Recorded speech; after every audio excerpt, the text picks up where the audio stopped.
কালকে কিন্তু 14 ফেব্রুয়ারি সাইবার লাগে আবার একখান হয়ে যাবে না প্রত্যার মতো রাস্তাঘাটে, বুঝছো নি? কথাগুলা একটু ভিন্ন রকম হলেও সত্য।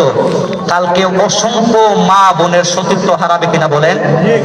যেই বাবা আপনাদের কথা চিন্তা করেন, এত কষ্ট করে হবিগঞ্জ শহরে যান, বানিয়াচংকে যান, যেই মানুষটা একটা ডাক্তার ভালো দেখাতে পারে না, গর্ভতে সন্তান আসার আগে এত কষ্ট করে হবিগঞ্জ যেতে হয়, বানিয়াচং যেতে হয়, পার্শ্ববর্তী কিশোরগঞ্জ গিয়ে ভূমিষ্ঠ করলেন, চুটুট থেকে একটা সন্তানকে লালন পালন করলেন, আর ওই মেয়েটা 8টা দিনের জন্য তার সতীত্বতা হারাই ফেললো।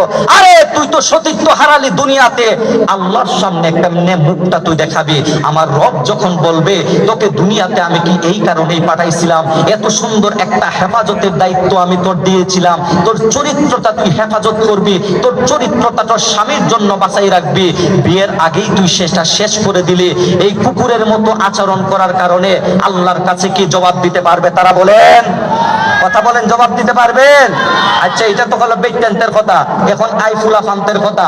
এই আপেল লাগাইয়া যেই ফুলাফান গুলাতে এই বিড়ি 2 আঙ্গুলের সিফাত চালাইয়া মুরব্বীদের কোনো সালাম নাই, আখলাক নাই, এইটা কিন্তু ওয়াজ জীবনে বহুত শুনছেন।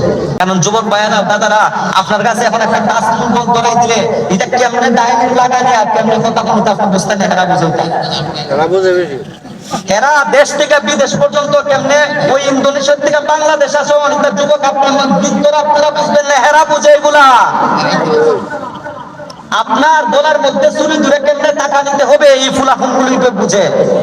আজকে যদি ফুলাফানের চরিত্র ঠিক হয়ে যায়, আল্লাহর কসম করে বলতেছি, যদি যুবক এবং যুবতীর চরিত্র ঠিক হয়ে যায়, তাহলে গায়ে হলুদের নামে অপসংস্কৃতি বাড়ির মধ্যে চলতো না। যে একটা বিয়া পাক এবং পবিত্র বিয়ে হয়, যেই ছেলে মেয়েদেরকে একত্রিত করে দেওয়া হয়, বিয়ের মাধ্যমে হালাল করে হিজড়া ফাটিয়ে না সারাটা রাত বাড়ির মধ্যে গান বাজাইয়া কিসের বিয়ে আপনারা আয়োজন করলেন? এই এলাকার মধ্যে কি কোনো মুরব্বী নাই, কোনো মানুষ নাই? জিজ্ঞেস করলে আরে ফুলাফান মানুষ কইরা লাইছে, তাল দেন আল্লাহ, ফেরেশতারা বাইরেতে বুঝবেন সেই দিন কিরকম হয়। এগুলা কি অবাস্তব কোনো কথা? বলেন, আপনাদের এলাকার মধ্যে এগুলা নাই? একটি আগত বাইরে যুবকের খোঁজ খবর নেওয়ার জন্য জিবরাইল আলাইহিস সালাতু ওয়াস সালাম জমিনের মধ্যে এসে আল্লাহর নবীর কাছে বলতেছেন, ইয়া রাসূলুল্লাহ, ইয়া হাবিবাল্লাহ, 40 দিন আগে যে যুবক আপনার কাছে এসেছিল, ওই যুবকের খবর কি আপনার কাছে আছে? আল্লাহর নবী বলতেছেন, না, ওই যুবকের খবর তো আমি জানি না। আল্লাহ পাক আপনার কাছে 3টি প্রশ্ন করেছেন, 3টি প্রশ্নের উত্তর আপনি নবীকে দেওয়ার জন্য বলেছেন। আল্লাহর নবী বলতেছেন, হে জিবরাইল, কি প্রশ্ন? আল্লাহর নবী বলতেছেন, জিবরাইল বলতেছেন যে আপনার প্রথম প্রশ্ন হচ্ছে, এই দুনিয়ার মধ্যে সমস্ত কিছুর মাখলুক, সমস্ত কিছুকে রিজিক যিনি বন্টন করেন তিনি কে? এই আওয়াজে তিনি কে? মুসলমানের এই দেশেতে কাদিয়ানের ঠাঁই নাই, কাদিয়ানের পক্ষে যারা তাদের কোনো রক্ষা নাই। এই দেশেতে থাকতে হলে কুরআন মানতে হবে, কুরআন না মানলে তারা বিতাড়িত হবে।